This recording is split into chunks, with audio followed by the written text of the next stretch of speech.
Une autre affaire ce soir, évidemment, qui pose question, qui fait aussi beaucoup réagir. De nouvelles révélations concernant Nordal Lelandais, alors qu'il a été mis en examen pour le meurtre de la petite Maëlys, du caporal Arthur Noyer. Les enquêteurs ont découvert une vidéo troublante dans son téléphone portable. On va en parler avec nos invités que j'ai présentés il y a un instant. Et Dominique Rizet, vous nous avez rejoint, vous êtes notre consultant police-justice à BFM TV. Dans son téléphone portable, une vidéo troublante, que voit-on sur ces images? Alors écoutez, cette vidéo, on en avait parlé déjà, ces images, on en avait parlé déjà, on avait appelé ces images des images pédopornographiques. On voit une main qui est la main, selon toute vraisemblance, de Nordal Lelandais, mais les gendarmes sont en train de travailler sur ce dossier, qui se livre à des attouchements sur une petite fille. Et cette petite fille, eh bien, c'est une petite fille qui a à peine 7 ans, qui est de la famille donc de Nordal Lelandais, hein, de son entourage familial, une cousine du côté de sa tante maternelle. Ça s'est passé une semaine avant cette nuit du 27 au 28 août et la disparition de Maëlys. Voilà, ça a été tourné, cette vidéo a été tournée au domicile des parents de Nordal Lelandais, à Domessin, puisqu'il habitait chez ses parents. Et donc, il est important de dire que Nordal Lelandais n'a pas encore été confronté à cette vidéo, qu'il n'a pas encore répondu aux questions que vont lui poser les magistrats sur l'existence de cette vidéo, et que comme il y a un avocat qui écoute tout ce que l'on dit, et qui a raison d'ailleurs, eh bien, on rappelle qu'il est présumé innocent. Évidemment. Jusqu'à plus informé. Jusqu'à plus, évidemment. Il faut... Là que je me tourne vers vous, docteur Gabriel Arena, parce que forcément, quand on entend ces nouveaux soupçons le concernant après Maëlys, après Arthur Noyer, après un certain nombre de questions aussi sur d'autres disparitions en France, qu'est-ce que ça nous dit ce soir un peu plus sur le profil de cet individu, sur sa complexité, sa personnalité? On a dit à plusieurs reprises le profil d'un tueur en série, de type pervers, on a dit beaucoup de choses. Ce nouvel élément ce soir, qu'est-ce que ça vous dit à vous? Alors, bon, moi aussi, je veux être très prudente, hein, puisqu'on ne sait pas vraiment si cette vidéo, c'est lui. Il y a une grande perversité, parce que si c'est lui et qu'en plus il s'est filmé, alors on est vraiment dans quelque chose de très pervers.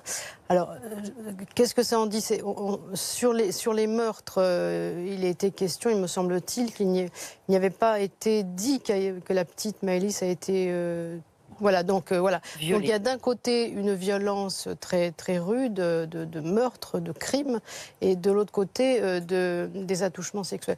Alors, je dirais que c'est pas du tout incompatible, hein, c'est-à-dire que dans une trajectoire comme la sienne, d'une grande dangerosité criminelle, la porte d'entrée peut être effectivement la porte d'entrée sexuelle, avec des images pédopornographiques, et d'abord sur l'écran, et ensuite on passe dans le réel. Ce que ça dit, c'est que c'est quelqu'un qui est quand même éminemment, qui a une sexualité, ou en tout cas un rapport à l'autre qui est très déstructuré, c'est vraiment, voilà. Mais ce qui est d'autant plus troublant, j'allais dire, ce soir, c'est aussi qu'on comprend que c'est un membre de sa famille. Sa petite cousine. Oui, alors ça c'est classique. Hein. C'est classique. Ça c'est classique, oui. C'est-à-dire que quand même, vous savez que les agressions sexuelles les plus fréquentes, les plus importantes, à pratiquement 80%, se passent dans la famille ou dans l'entourage proche, le beau-père, le parrain, le voisin, c'est-à-dire quelqu'un que l'enfant connaît. Hein, ce qui permet de l'approcher plus aisément. Plus facilement, oui. évidemment. Alors, et d'exercer l'emprise, surtout, dont vous parliez tout à l'heure. Évidemment. Yves Crespin, vous qui êtes avocat de l'association L'Enfant Bleu, vous suivez de très près ce dossier depuis des semaines, des mois maintenant. Du coup, ça nous remet sans doute aussi en vigueur l'hypothèse d'un crime à motivation sexuelle dans l'affaire Maëlys et Arthur Noyer. Ça peut se reposer légitimement au regard de ces éléments. Moi, ce qui m'interpelle le plus, c'est le temps passé. Qu'est-ce qui s'est passé pendant l'espace-temps entre le crime dont a été victime Arthur Noyer et le crime dont a été victime Maëlys? Il s'est passé 1 an. 1 an. Et pendant cette année-là, qu'est-ce qu'a fait Nordal Lelandais? On sait maintenant qu'il aurait commis une infraction à caractère sexuel contre cette petite fille. Mais y a-t-il d'autres infractions? On n'en sait rien. Il faut être prudent. Il y a des enquêtes en cours, des rapprochements sont faits. On n'a pas encore toute la vérité dans ce dossier. Bien sûr, on est très prudent. On parle là aussi de présomption d'innocence, évidemment, Madame Sirmarin, avant toute chose. Néanmoins, qu'est-ce que cela peut changer, ces nouvelles révélations, pour l'enquête? Il y a 2 juges d'instruction, il faut le rappeler, pour Arnoyer. Exactement. 2 juges d'instruction saisis. Simplement dire que, si vous voulez, il faut faire très attention quand même, parce qu'on ne peut pas faire de la justice à temps réel. C'est pas possible. Là, on est dans le cadre d'une enquête, c'est-à-dire que les éléments trouvés là par les enquêteurs ne sont absolument pas manifestement à la disposition de la défense.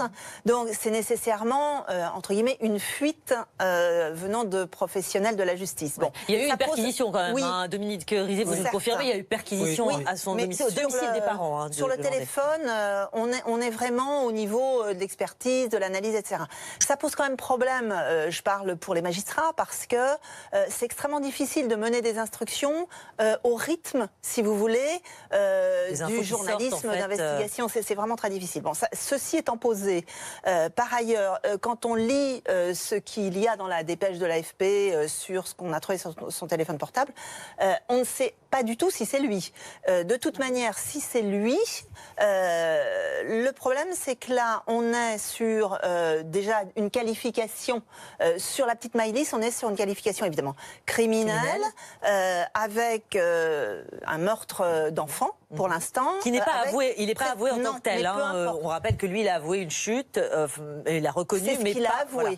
Mais peu importe, parce que pour la justice, il est mis en examen pour enlèvement suivi éventuellement d'un meurtre d'enfant. Qu'il ait avoué ou pas, de toute façon, c'est passible de la cour d'assises, réclusion criminelle à perpétuité. Si, par exemple, simplement pour donner un élément juridique, si, par exemple, imaginons que cet enfant a été violé, là, on change encore de qualification.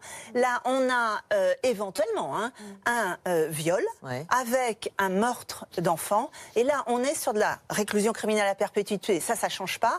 Mais on est sur une peine de sûreté incompressible. Et il y a 3 personnes en France uniquement qui sont sous des peines de sûreté incompressibles. C'est-à-dire que là, on est vraiment dans sur l'extrémité, j'allais dire, sur un autre. C'est la perpétuité réelle qui existe. On appelle la perpétuité réelle qui existe dans notre code pénal, qui pose quand même un petit peu de problème par rapport aux droits de l'homme. Fourniret, Baudin. Voilà, absolument. Dominique Rizet. Mais attention, bien sûr, en prenant toutes les précautions. Laquelle peine de sûreté, Madame Sirmarin, Maître Crespin, peut être révisée quand réajusté, quand la personne est arrivée aux 2 tiers, s'il a par exemple 22 ans. Non. Si la cour d'assises, dans une motivation spéciale, supprime au condamné la possibilité de demander la libération conditionnelle. Et peut être révisé au bout de 30 ans. Voilà. Au bout de 30 ans, on peut effectivement la réviser. Mais vous voyez, ce qui est important, ça veut dire qu'une peine de sûreté, c'est pas forcément une peine de sûreté, c'est aussi une peine qui... C'est 18, il y en a qui ne sortiront jamais. Oui, là, ceux dont on parle, ils ne sortiront. On va revenir sur l'instruction, Madame Sirmarin, dans une seconde. Maître Yves Crespin, juste une petite question. Là, si on prend les faits tels qu'on les a aujourd'hui, qu'est-ce que vous préconisez, j'allais dire, en tant qu'avocat de l'association Enfants Bleus? On a donc potentiellement une petite fille de 7 ans qui a été victime d'attouchement sexuel. On a une petite Maëlys donc décédée. Donc les parents cherchent encore à obtenir des réponses aujourd'hui. Les familles ont intérêt à se rencontrer. On est tous à chercher des réponses, bien entendu, vous aussi. Bien entendu. Mais est-ce que les familles ont intérêt à se parler? Les 2 familles, la famille de Nordal-Lelandais, parce que cette petite fille a de toute évidence été auditionnée d'ores et déjà aujourd'hui. Oui. Alors, apparemment, cette petite fille fait partie de la famille de Nordal-Lelandais, ce qui laisse supposer quand même une proximité inquiétante. Ce que nous souhaitons, nous, à l'association L'Enfant Bleu, c'est que les enquêtes continue, on n'est qu'au début, en réalité, de cette instruction. Ça fait à peine 9 mois, pour une affaire extrêmement complexe, dont on voit bien qu'il y a plusieurs des ramifications. Cette enquête doit continuer, et je pense qu'il est absolument indispensable que les 2 dossiers concernant Arthur Noyer et Maëlys fassent l'objet d'un rapprochement. Donc un seul et même juge d'instruction. Un seul pôle d'instruction. Parce que là, pour le moment, il y a Chambéry, et Grenoble. Tout le monde fait très bien son travail, mais il y aurait un grand intérêt à ce que ce travail soit commun, mutualisé. Il faut que les civils le demandent. Hein. Mais comptez sur moi, on commence déjà à le faire. Même que la Chambre criminelle de la Cour de cassation on est d'accord, hein, on est d'accord, mais c'est un intérêt. Il faut pour une bonne harmonie harmonie et administration de la justice, il faut que ces dossiers soient regroupés. C'est Dominique Rivier. Allez-y. Question, est-ce que si les dossiers sont rejoints, regroupés, merci, il y aura dans ce cas-là une seule expertise psychiatrique ou psychologique de Lelandais? Oui, en matière d'expertise. Parce que dans le cas où il y a deux juges, il y a à chaque fois deux expertises. Non, pas du tout. Non. Deux juges, ça veut dire une seule expertise. Maintenant, un expert peut s'adjoindre, si vous voulez, un autre expert, si par exemple il y a des éléments concernant des infractions sexuelles, là, l'expert peut être commis avec de nouvelles questions posées à l'expert, des expertises complémentaires, parce que ça donne une autre dimension. Vous avez quand même raison, monsieur Rizet. Il risque d'y avoir deux actions parallèles, deux instructions parallèles. C'est pour ça que je parle de la mutualisation, ce serait une bonne chose. Madame Arena, il a mis du temps à parler Nordal-Lelandais et il ne livre pas encore aujourd'hui tous ses secrets. Dans l'affaire Maïs, pour Arthur Noyer, on a encore d'innombrables questions. Avec ces nouveaux soupçons, on parle uniquement de soupçons aujourd'hui, de questions, de soupçons, puisqu'il s'agit de sa propre famille, sa propre petite cousine, si les faits sont avérés, est-ce que vous pouvez imaginer, au regard de ce que vous faites, spécialiste encore une fois de la prise en charge des auteurs de violences sexuelles, que ça peut déclencher une parole peut-être plus rapidement, ça peut changer un peu la donne, on est au cœur de sa propre famille? Non, je ne pense pas du tout que ça puisse déclencher plus de choses. Au contraire, dans les familles, c'est souvent plus difficile. Le silence, là, c'est vraiment... On est tombé sur cette vidéo, il n'en a pas parlé lui-même de cette... Alors, à contrario, j'allais dire, est-ce que sa propre famille peut peut-être... à ce moment-là, se répandre un peu plus, en tout cas dire plus de choses. Sa mère, sa propre famille, effectivement, qui est donc touchée au premier plan, aujourd'hui, peut avoir un rôle différent? Écoutez, elle a déjà eu un rôle dans l'éducation de ce garçon, dans ce qu'il est aujourd'hui. Il n'y a pas d'un côté les parents et lui. Je veux dire, il a sûrement un parcours dans lequel ils sont impliqués. Comment ça s'est passé entre eux? Déjà, c'est quand même une question. Qu'est-ce qui leur a échappé? Comment, à quel moment ça c'est voilà? Est-ce que lui-même n'a pas subi des abus? Et comment a été sa progression à ce garçon, puisqu'il a que 34 ans quand même? Et quelle vie sentimentale, sexuelle il a eu? C'est toutes ces questions qu'il faut se poser. On avait le sentiment à un moment donné qu'il avait une homosexualité qui n'était pas bien assumée, ou pour laquelle il se défend en tous les cas. Donc il y a toutes ces questions, c'est pas simple. On voit que les portes d'entrée, elles sont multiples, mais bon, il n'y a pas d'un côté les parents et lui, il y a leur histoire en commun, qu'est-ce qui s'est passé, sans culpabiliser personne. Mais bien entendu, il y a des fois dans des familles comme ça, on découvre qu'il y a des violences sexuelles, je dirais, à tous les étages, c'est-à-dire qu'il y a des fois dans les grands-parents, des oncles, des tantes, c'est quelque chose qui arrive. Donc c'est beaucoup plus complexe qu'il n'y paraît, quoi. Ça justifie pas évidemment la violence pas du tout. Nordal-Lelandais. Maître Yves Crespin, évidemment, quand on entend ça, bien sûr qu'on peut imaginer une antériorité, des violences lui-même dont il aurait été victime. Par expérience, on sait que lorsque des faits de cette nature sont révélés dans une famille, ça peut déclencher la libération de la parole de beaucoup d'autres personnes. Il va y avoir des enquêtes. Oui. Au sens d'accusation. Et on peut s'attendre à d'autres révélations. C'est évident. Mais moi, ce qui m'interpelle encore, c'est quelles sont les motivations de Nordal-Lelandais. Cette vidéo est surprenante. Il ne viole pas cette petite fille, apparemment. Il ne la viole pas, il la caresse. Que voulait-il faire? Il filme en même temps. si c'est lui, hein, évidemment. Maëlys, il l'enlève, en quelque sorte. Hein, c'est un véritable enlèvement. Qu'est-ce qui motivait cet homme de 34 ans à emmener en voiture une petite fille de 9 ans? Une semaine après. Une semaine avant. Une semaine après. Une semaine avant. Donc on est vraiment... Maëlys, c'est une semaine après. Donc on est devant des zones d'ombre qui sont extrêmement inquiétantes. Effectivement, et évidemment Arthur Noyer, un an avant ce jeune caporal. Madame Sirmarin, donc il va être réentendu. Bien sûr, encore et encore, en juin. Oui. On n'a pas compte tenu là des nouveaux éléments. On n'a pas dans l'idée que ça puisse s'accélérer. Pas nécessairement. Je pense qu'il faut que les enquêteurs continuent à investiguer. Oui. C'est un des téléphones. Il peut y en avoir d'autres.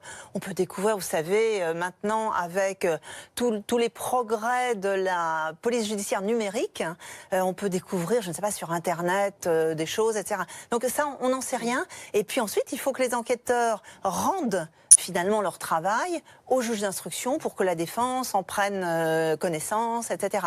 Donc je crois que pour l'instant, on est encore au niveau des investigations. Donc ça fait quand même 9 mois, effectivement, hein, Maître Crespin le disait, qu'on enquête hein, sur, à la fois sur Noyer, à la fois sur Maëlys, et puis peut-être aussi une cellule, hein, la cellule baptisée Ariane, hein, Dominique Rizet, qui travaille aussi sur un certain nombre de cas non résolus, des disparitions dont on a parfois évoqué le nom de Nordal Lelandais, et puis finalement cette piste-là a été écartée.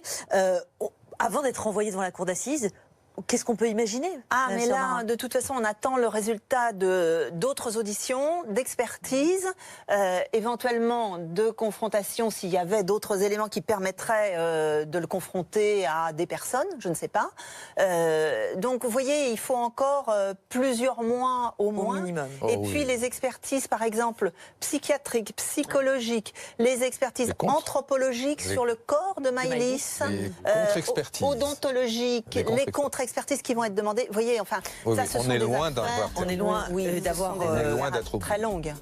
Merci en tout cas d'être venu nous éclairer, vous, avec vos spécialités hein, sur ce cas, Nordal Lelandais et ses nouveaux soupçons ce soir. Vous allez y revenir évidemment, Dominique Rizet, dans Grand Angle avec Aurélie Casse. Et dans quelques secondes, merci à tous, à demain, 21h.